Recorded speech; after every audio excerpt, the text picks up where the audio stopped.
আমরা তো এখনই তাদেরকে এই 80,000 থেকে 90,000 পুলিশ অফিসারকে বলতে পারি না গহম।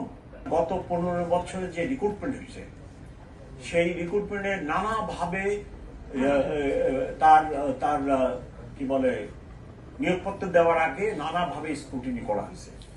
স্ক্রুটিনি করে উনি বা সে কোন দলের লোক, তার বাবা কোন দলের লোক, তার দাদা কোন দলের লোক, তার আরো পূর্বপুরুষেরা কোন দলের ছিল পর্যন্ত খবর নেওয়া হয়েছে।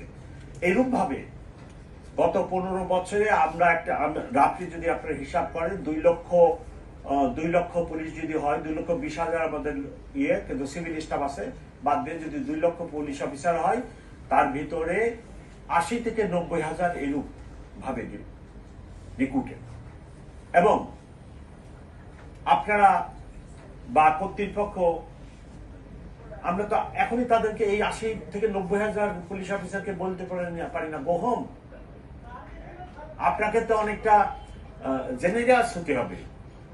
এই লোকগুলোকে তো আমি আপনার পৃথিবীতে বহু দেশে বহু জায়গায়, ইভেন আমাদের নবী করিম সাল্লাল্লাহু আলাইহি ওয়াসাল্লাম যখন মক্কা জয় করেছিলেন, সাধারণ অ্যামনেস্টি ঘোষণা করছিলেন। এরকম একটি ঘটনার পরে আপনি ইভেন এই দেশ স্বাধীন হওয়ার পরেও তো এরকম যারা পাকিস্তান পিরিয়ডে চাকরিতে ছিল, ডিউরিং লিবারেশন পিরিয়ডে চাকরি ছিল, সবার চাকরিতে খাওয়া হয় নাই।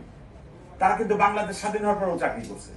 তো এইরূপ যে 80 থেকে 90,000 লোক রিক্রুটেড হয়েছে, আমরা তো মানবিক কারণেই তাদেরকে তো আমরা গ্রহণ করতে পারি না।